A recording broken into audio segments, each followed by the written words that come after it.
Hi ಎಲ್ರಿಗೂ ನಮಸ್ಕಾರ. ಎಲ್ಲರೂ ಹೇಗಿದ್ದೀರಾ? ಎಲ್ಲರೂ ಚೆನ್ನಾಗಿದ್ದೀರಾ ಅಂತ ಅನ್ಕೊತೀನಿ. ಇವತ್ತಿನ ವಿಡಿಯೋ ಏನಾಗಿರುತ್ತಪ್ಪ ಅಂದರೆ ಒಂದು ಸ್ಟೂಡೆಂಟ್ಗಳಿಗೆ ಹೆಲ್ಪ್ ಆಗುವಂಥ ವಿಡಿಯೋ ಆಗಿರುತ್ತೆ. ಅದು ಒಂದು ಯೋಜನೆ ತೆಗೆದಿದ್ದಾರೆ, ಅದರ ಬಗ್ಗೆ ನಾನು ಹೇಳ್ತಾ ಇದ್ದೀನಿ. ಅದೇನಂತ ನೋಡೋಣ. ಇಲ್ಲಿ ನೋಡಿ, ಇಲ್ಲಿ ನೀವು ಫೋಟೋದಲ್ಲಿ ನೋಡ್ತಾ ಇರ್ಬೋದು ಕಾರ್ಮಿಕ ಇಲಾಖೆ. ಕಾರ್ಮಿಕ ಇಲಾಖೆ ಅಂದರೆ ಯಾರ್ಯಾರಿಗೆ ಕಾರ್ಮಿಕ ಕಾರ್ಡ್ ಅಂತ ಬಂದಿತ್ತು ಇವಾಗ. ಅದು ಕಾರ್ಮಿಕ ಕಾರ್ಡ್ ಯಾರನ್ನು ಮಾಡಿಸಿದ್ರಲ್ಲ ಅವರಿಗೆಲ್ಲ ಹೆಲ್ಪ್ಫುಲ್ ಆಗುತ್ತೆ ಇದು. ಶೈಕ್ಷಣಿಕ ಸಹಾಯಧನ ಅದೇನಂತ ನೋಡೋಣ. ನೋಂದಾಯಿತ ಕಾರ್ಮಿಕರ ಇಬ್ಬರು ಮಕ್ಕಳು ವಿದ್ಯಾಭ್ಯಾಸಕ್ಕಾಗಿ ಕಲಿಕೆ ಭಾಗ್ಯ ಯೋಜನೆಯಡಿ ವಿದ್ಯಾರ್ಥಿ ವೇತನವನ್ನು ನೀಡಲಾಗುವುದು. ಅಂದರೆ ನೀವು ವಿದ್ಯಾರ್ಥಿ ವೇತನ ಕೊಡ್ತಾರಂತೆ ಕಾರ್ಮಿಕರ ಮಕ್ಕಳು ಯಾರ್ಯಾರಿದ್ದಾರೆ ಅವರಿಗೆ. ಈ ಯೋಜನೆಯೊಂದಿಗೆ ಸಲ್ಲಿಸಬೇಕಾದ ಪೂರಕ ದಾಖಲೆಗಳು. ಇದು ಯೋಜನೆ ಹಾಕಬೇಕಾದ್ರೆ ಏನೇನು ದಾಖಲೆಗಳು ಬೇಕಂತ ಹೇಳಿದ್ದಾರೆ. ಮಂಡಳಿಯಿಂದ ನೀಡಲಾದ ನೋಂದಣಿ ಕಾರ್ಡ್ ಲೇಬರ್ ಕಾರ್ಡ್ ಅಂತ ಇರುತ್ತೆ. ಅದು ನೋಂದಣಿದಾರರ ಮತ್ತು ಅವರ ಪತಿ ಪತ್ನಿಯರ ಆಧಾರ್ ಕಾರ್ಡ್ ಪ್ರತಿ, ಅಂದರೆ ನಿಮ್ಮ ತಂದೆ ತಾಯಿ ಆಧಾರ್ ಕಾರ್ಡ್ ಆಗಿರುತ್ತೆ. ಇನ್ನೊಂದು ವಿದ್ಯಾರ್ಥಿ ಆಧಾರ್ ಕಾರ್ಡ್ ಸಂಖ್ಯೆ, ನಿಮ್ಮ ಆಧಾರ್ ಕಾರ್ಡು, ನೋಂದಣಿದಾರರ ಬ್ಯಾಂಕ್ ಖಾತೆಯ ವಿವರ, ನಿಮ್ಮದು ಪಾಸ್ಬುಕ್ಕು, ಮತ್ತು ಇನ್ನೊಂದು ಮಾಡಿರಬೇಕು ಮತ್ತು ಬ್ಯಾಂಕ್ ಮೂಲಕ NPCI ಮ್ಯಾಪ್ ಮಾಡಿರಬೇಕು ಅಂತ.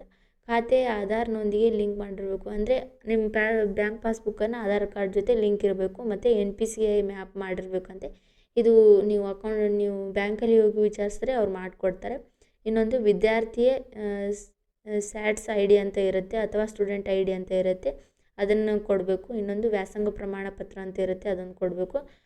ಉದ್ಯೋಗ ದೃಢೀಕರಣ ಪತ್ರ ಮತ್ತು ಸ್ವಯಂ ದೃಢೀಕರಣ ಪತ್ರ ಅಂತ ಇರುತ್ತೆ. ಇವೆಲ್ಲ ಅಲ್ಲಿ ನೀವು ಒಂದೇ ಸೈಬರ್ ಸೆಂಟರ್ ಹೋದರೆ ಅವರೆಲ್ಲ ತೆಗೆದುಕೊಡ್ತಾರೆ. ನೀವು ಅಲ್ಲಿ ಹೋಗಿ ಕೇಳಿದ್ರೆ ಈ ಥರ ಎಲ್ಲ ಸಿಗುತ್ತೆ.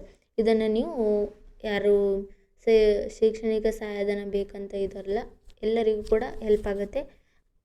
ಅವರಿಗೂ ಕೂಡ ಹೆಲ್ಪ್ ಆಗುತ್ತೆ. ಅವರು ವಿದ್ಯಾಭ್ಯಾಸಕ್ಕಾಗಿ ಅವರೇನೋ ವೇತನವನ್ನು ಕೊಡ್ತಾರಂತೆ. ಎಷ್ಟು ಕೊಡ್ತಾರಂತೆ ಏನು ಮೆನ್ಷನ್ ಮಾಡಿಲ್ಲ, ಬರೀ ಕೊಡ್ತಾರಂತೆ ಮೆನ್ಷನ್ ಮಾಡಿದ್ದಾರೆ. ಹೋಗಿ ಅಪ್ಲೈ ಮಾಡಿ. ಈ ವಿಡಿಯೋನ ನಿಮ್ಮೆಲ್ಲ ಫ್ರೆಂಡ್ಸ್ಗಳಿಗೆ ಶೇರ್ ಮಾಡಿ. ಯಾರ್ಯಾರಿಗೆ ಈ ಕಾರ್ಮಿಕ ಕಾರ್ಡ್ ಇದೆಯಲ್ಲ ಅವರಿಗೆಲ್ಲ ಹೆಲ್ಪ್ ಆಗುತ್ತೆ ಇದು, ಅವರಿಗೆಲ್ಲ ಹೆಲ್ಪ್ ಮಾಡಿ. ಮತ್ತು ಇನ್ನೊಂದು ನಿಮ್ಮ ಹತ್ರ ಇದ್ರೂ ನಡೆಯುತ್ತೆ. ನೀವು ಅಂದರೆ ನಿಮ್ಮ ತಂದೆ ತಾಯಿ ಯಾವ್ದಾರು ಇದರಲ್ಲಿ ಲೇಬರ್ ಕಾರ್ಡ್ ಮಾಡಿಸ್ಬೇಕು ಅಂತ ಬಂದಿತ್ತು, ಕೆಲವೊಂದು ದಿನ ಹಿಂದ್ಗಡೆನೇ ಮಾಡಿಸಿದ್ದಾರೆ. ಆಲ್ಮೋಸ್ಟ್ ಅಲ್ಲೆಲ್ಲ ಜನರು ಮಾಡಿಸಿದ್ದಾರೆ, ಹಳ್ಳಿ ಕಡೆ ಎಲ್ಲ. ನೀವು ಮಾಡಿಸಿಲ್ಲ ಅಂದರೆ ಅದಕ್ಕೇನು ಮಾಡೋಕ್ಕಾಗಲ್ಲ. ಇವಾಗ ಸ್ಕೀಮ್ ಮುಗಿದೋಗಿದೆ, ಏನಾಗಿದೆ ಅಂತ ನಮಗೂ ಕೂಡ ಕರೆಕ್ಟಾಗಿ ಗೊತ್ತಿಲ್ಲ. ಇದ್ದರೆ ಇರ್ಬೋದು, ಹೋಗಿ ನೋಡಿ. ಯಾರ್ಯಾರು ಲೇಬರ್ ಕಾರ್ಡ್ ಆಗಿದೆಯಲ್ಲ ಅವರೆಲ್ಲ ಈ ಯೋಜನೆ ಇದೆಯಲ್ಲ ಇದರದ್ದು ಲಾಭವನ್ನು ತಗೋಬೋದು ಅಂತ ಇದೆ. ನೀವು ಕೂಡ ಅಪ್ಲೈ ಮಾಡಿ. ಮತ್ತು ಈ ವಿಡಿಯೋನ ಲೈಕ್ ಮಾಡಿ ಮತ್ತು ನಮ್ಮ ಚಾನಲ್ನ ಸಬ್ಸ್ಕ್ರೈಬ್ ಮಾಡಿ. Thank you.